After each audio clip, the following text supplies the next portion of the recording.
let's talk about the Electoral College. And I want to start by showing a clip, a vintage clip of David Plouffe, who's in charge of Electoral College strategy, working for Jen O'Malley Dillon at the Harris campaign. And this is an appearance he made on my show in 2016 when he predicted that Hillary would win 100%. He said her chances of winning were 100%. And he talks here about Pennsylvania. And I want you to see how much has changed in 8 years, how the Democrats think about Donald Trump in Pennsylvania. Roll 103, please. Let's put our Florida dispute aside, say he could win it. Tell us why Pennsylvania is impossible for Trump. It's the Easter Bunny, okay? It doesn't exist.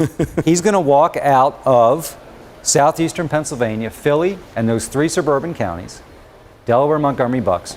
She's going to have north of 500,000 margin. There's just numerically not enough vote to pick up. Has that state become more Democratic since 4 years ago? So here's what I think. If Trump were a different candidate who had some appeal to suburban voters, I still think it would be hard for a Republican. The problem is it's like his Northern Virginia problem, his Denver suburb problem, and his Philadelphia suburb problem.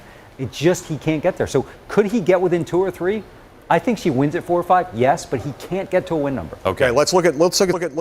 All right, Sean, what do you think of that vintage clip and what it says about where Trump has gone, Pennsylvania has gone, the Democratic Party has gone in 8 years?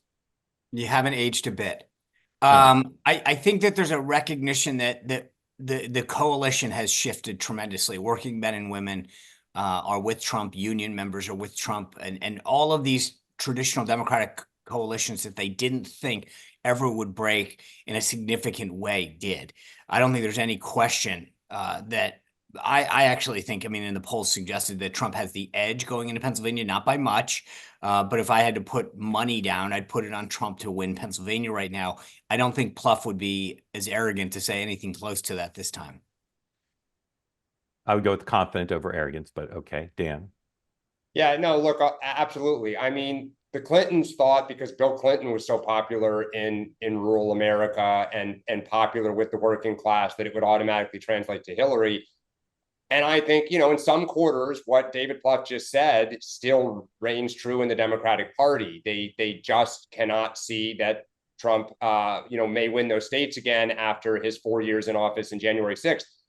But look, not only is rural turnout so far in the early vote running almost at historic highs again, but, whereas Joe Biden ran up the score in those suburbs because of, people were disgusted with Trump's performance during COVID.